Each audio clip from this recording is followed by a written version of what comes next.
My dear fashion inventors, we are going now to the question number 4. Chantal is asking. Chantal is a wonderful inventor. I'm not going to reveal what she's invented. It is all in work right now, but I am excited about it, and I'm really looking forward for her product to hit the market. Her brand is called Legs. So Chantal is asking, what's the best time to post? Should you post the exact same time? No. What? 2 questions. What is the best time to post? And should you post the exact same thing on all of your social media channels? So let's take the first one, then the second.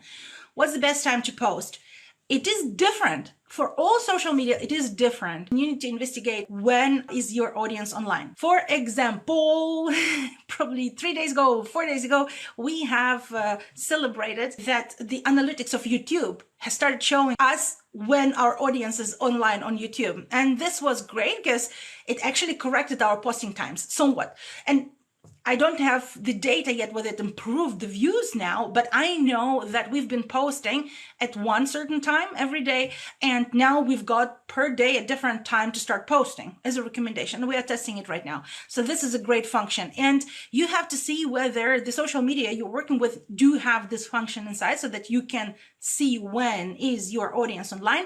If you have very little amount of followers yet, or the social media does not have this function, you go and Google the best practices for the social medias on when to post, and you schedule your post for this time. Before, you do not post at all. Post at any time. A post that is posted is better than a post that is not posted. Chantal, this what time best to post? If your analytics do not show it, then Google what other creators are saying and follow that.